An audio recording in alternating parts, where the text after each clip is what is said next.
Dami negosyo, dami pera, bilis, yaman. Hey, what's up? Kung ngayon lang tayo nagkita, ako nga pala ang inyong kapwa kabulkit, Jeremy Melano Enciso. At 9 taon na rin po akong nagmamay-ari ng isang vulcanizing business. Meron ka na bang negosyo at kumikita na ito? At nag-iisip ka ulit na magtayo pa ng isang negosyo para naman madagdagan pa ang kita mo. Tapusin mo ang video ito. Baka sakali magbago ang isip mo. Ito yung kwento ko. Nung kumikita na ang aking vulcanizing business, meron akong napanood sa YouTube. Dahil mahilig talaga ako manood dyan ng mga business content. Kung paano mapalago, paano mapalaki, paano yumaman. Siyempre, nagnegosyo tayo eh. Kumbaga, business-minded na ako. Sabi doon, don't put your egg in one basket. Dapat daw, hiwa-hiwalay yan. Kumbaga, yung tungkol sa mga passive income, dapat marami kang negosyo para mabilis kang yumaman. Di ako naman, napaisip ako ng time, oo nga naman eh. May pera naman ako. May kinikita na yung shop ko. Kaya doon ako sumubok ng negosyo. At ang una kong ginawang negosyo ay lending. Ang mama ko, isang suman vendor. At sabi ko, ma, eto yung puhunan. Magpautang ka na may ganitong porsyento. Tapos yun, ginawa kayo ng mama ko. At muli, nag-isip ako ng isa pang negosyo. Nag-alaga naman ako ng baboy. Ito naman, pinahawak ko sa papa ko. Nagpatayo ako ng kulungan ng baboy. At yun nga, nagkaroon uli ako ng negosyong babuyan. Bali, meron akong 3 negosyo. 3 na yun ha. Vulcanizing, lending, at babuyan. Kaso, habang tumatagal, may mali nang nangyayari sa negosyo ko. Itong negosyo kong vulcanizing shop na nagbibigay sa akin ng magandang kita talaga, magandang income, parang nawawala na siya ng buhay. Parang napapansin ko, wala na akong mga stock, wala na akong mga produkto. Paunti na lang siya ng paunti. Ngayon, napatingin ako sa pera ko, kulang na. At naisip ako, yun nga pala, napunta dito sa babuyan ko, pagkain ng baboy, at sa mama ko dahil nagpapalending siya. Ganun lang. Hanggang sa nalugi. Maraming nangutang kay mama na hindi nakabayad. At yung baboy, dahil wala naman kaming sapat na kaalaman sa pag-aalaga noon, yung mga tradisyonal lang, na turo-turo, ganito, ganyan, dahil ako, hindi naman talaga ako nakatutok sa negosyong yon. Papa ko. Nalugi rin. Bansot yung aking mga baboy. Yung aking inahin, nagkasakit pa. As in talagang talo yung aking mga negosyo. At ang masaklap pa, apektado yung ikot ng pera sa vulcanizing business ko na kung saan yung negosyo kong vulcanizing na yon ang nagluluwal ng malaking pera at nagpapasok ng malaking pera rin. Ang problema nga lang, hindi ko siya napapaikot doon sa vulcanizing shop ko lang. Kasi meron ng ibang napupuntahan pag galing sa kanya, labas dito sa babuyan ko at dito sa lending ko. Kaya ang nangyari, muntik na akong magkalugi-lugi. Dahil, yung mga supplier ng gulong ko, nag-alanganin ako sa pagbabayad. Buti na lang at nagawan ko ng paraan. Kaya, nakasurvive ako sa ganong sitwasyon. At yun nga, nalugi yung aking babuyan. Tinigil ko na siya. At yung lending, pinatigil ko na rin. Doon, muling nakabawi yung pera ko, yung pagpapaikot ko ng pera sa vulcanizing business ko. Hanggang sa meron na naman. Inalok uli ako ng aking papa na magnegosyo ng Coco Lumber. At yun, namuhunan ulit ako ng pera.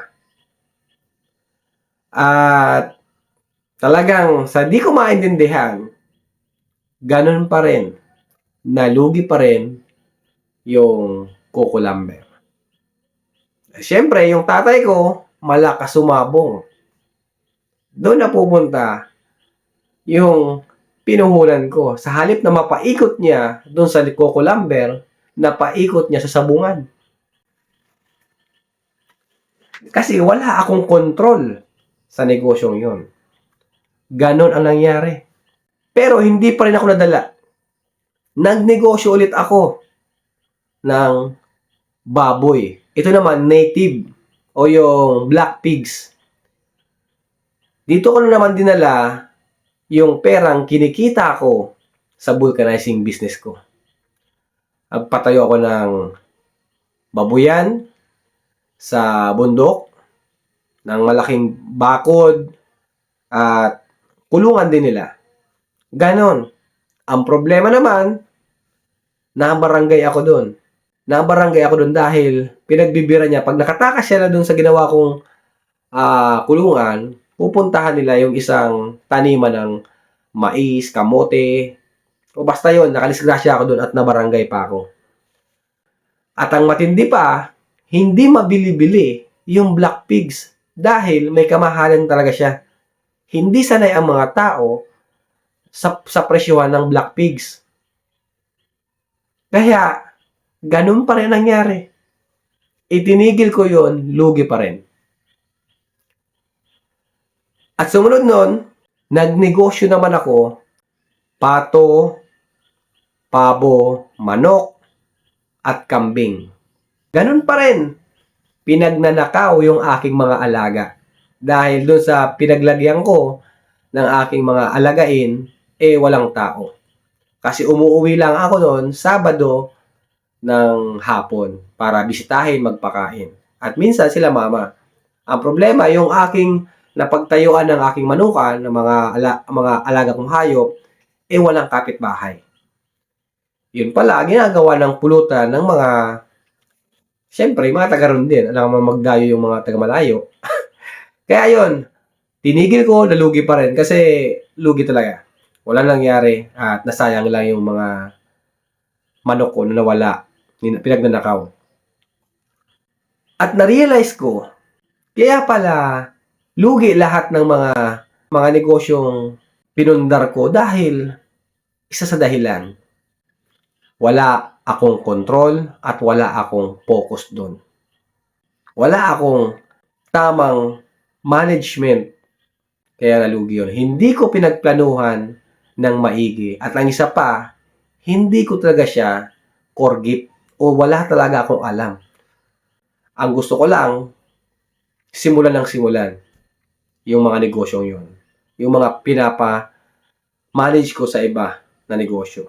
Ang nangyari talaga, itong aking vulcanizing business ang nagbigay pa rin sa akin ng magandang kita. Kasi nga, dito ko gamay ang lahat. Kaya kong i-manage siya kahit wala ako. Ito talaga yung core gift ko. Ito yung nababagay na negosyo sa akin. Ngayon mga kabulkit, kung may plano kayong magnegosyo dahil kumikita na rin kayo dyan sa negosyo nyo, pag-isipan nyong mabuti. Kaya nyo ba pagsabayin yung 2 o 3 negosyo? Kaya mo bang panindigan? Kasi kung hindi, matutulad ka lang sa akin. Muntik nang malugi tong aking vulcanizing business. Kasi hindi ko na napapaikot ng maayos yung pera ko. Dahil pinag-i-invest ko sa iba na hindi ko naman talaga kaya. Dahil lang nasa utak ko noon, akala ko pag ito ginawa kong negosyo, kikita at makakanak pa rin ng pera. Pero hindi pala. Sabagay, iba-iba tayo mga kabulkit ha. Alam ko marami sa inyo may hindi lang isa, dalawa, baka marami pang negosyo at namamanage na maayos. Depende kasi yan. Siguro ako, hindi ko pa siguro nakuha yung tamang formula. Pero, may na-realize ako at may natutunan ako sa mga pagkakamali kong yon na in-apply ko na talaga ngayon. Itong negosyo kong vulcanizing shop, ang kasunod nitong negosyo, related pa rin dito sa negosyo ko. Alam nyo naman yan, dahil may mga binibenta akong produkto na naka-align sa negosyo nating vulcanizing shop. Isa na doon ang tire changer, impact, blaster, at kung ano-ano pa. Yun mga kabulkit ang naging pangalawa kong negosyo na kumikita na. Naka-align siya sa negosyo kong vulcanizing shop. Itong negosyo ko ngayon na pagbebenta online, isipin nyo naman, ang market ko hindi lang yung isang lugar ko. Ang market ko, buong Pilipinas. Kasi yung produkto ko, katulad na lamang ng aking panikwat, makakarating kahit saan. Ipadala ko lang yan sa Flash Express, sa GNT, ando na yan, mabebenta na yan. Pero yung pagbubulkanize ko, kung sino lang doon malapit sa lugar ko, sila lang ang market ko. Diba? Iba yung vulcanizing business ko, iba rin tong online business ko. Pero align pa rin siya sa negosyo ko. Diba? Magka-partner pa rin. Pero, yung vulcanizing business ko at babuyan, hindi siya align. O basta ganun mga kabulkit. Ang hirap man ipaliwanag pero basta hindi siya nababagay. Dito sa vulcanizing business ko at babuyan, hindi pwede. Pero siguro kung kayo, vulcanizing business at marami kayong tambak dyan na gulong sa likod ng shop nyo, ano bang pwedeng magawa natin sa isang gulong na scrap na pwede nating ibenta online? Gumawa tayo ng paso na gawa sa goma. Tingin ko mas malupit yun kumpara sa paso na gawa sa putik o kung ano man yun. Nakita ko nun sa online. Hindi ko lang alam kung nag-i-exist pa siya ngayon. Pero, ganun. Para tayo makapag-negosyo na related pa rin sa ating vulcanizing business. Katulad ko mga kabulkita, isipin nyo yung panikwat. Na di ko akalain na maraming bibili. Kasi ang akala ko, yung mga panikwat natin, pare-pareho lang. Pero hindi pala. Dahil marami nag-message sa akin, nagpakita ng mga panikwat nila. Hindi ko sabing sobrang pangit. Pero para sa akin, malayong-malayo yun sa mga panikwat ko. At ang karamihan ng reklamo nila nababaloktot dahil nabili nila online. Sa bagay, mura kasi yun. Pero hindi yung gawa sa mulye. Oh. Kaya meron akong isang sideline online business. Pero partner pa rin siya sa vulcanizing. Naintindihan niyo ba ako mga kabulkit? Kaya kung magnenegosyo kayo ng, halimbawa, isang baboyan, mag-alaga ka ng baboy, diba negosyo yun? Ngayon, paano mo siya i-market para mas malaki ang tubo? Diba? Edi, ikaw mismo magkatay, maghanap ka ng pwesto sa market, doon mo ibenta para mas malaki ang tutubuin mo. Tingin ko yung mas maganda. Align yung ating mga negosyo sa susunod nating iisipin na negosyo. Yun ang tingin ko Basta, ito lang na-realize ko sa buhay ko. Sa mga negosyong sinubukan ko, ito lang, online business ko, ang pumatok. Ito ang gumanang negosyo na sinubukan ko. Kumpara sa mga nauna. Kaya, sana may naintindihan kayo sa mga puputak ko dito at bahala kayo kung anong maging decision nyo. Kasi wala namang masama na mag-try. Kasi sigurado ako na dyan sa mga susubukan nyo, meron kayo dyan matututunan. Magkamali man kayo o tumama man kayo, sigurado may matututunan kayo dyan. Siya nga pala mga kabulkita, kung wala pa kayong community na nasasalihan at plano nyong magsimula ng vulcanizing business, iniimbitahan ko kayo na sumali sa binuo kong grupo, Vulcanizing Group of the Philippines. Meron na ata yang nasa 12,000 member. At binuo ko yan para makatulong doon sa mga may balak magsimula ng ganitong negosyo. Kasi marami dyan mga kapwa kabulkit natin nagsishare ng kanilang kaalaman, mga technique sa pagbubulkanize.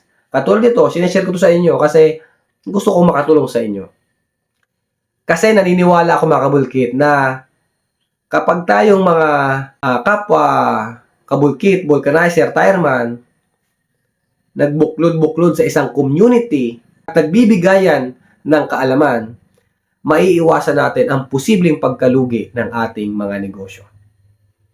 Yun mga kabulkit. Muli, ako ay mag-iiwan ng kung ayaw mong mahirapan, madumihan, mainitan o pagpawisan, hindi para sa iyo ang negosyong to. Bye-bye mga kabulkit!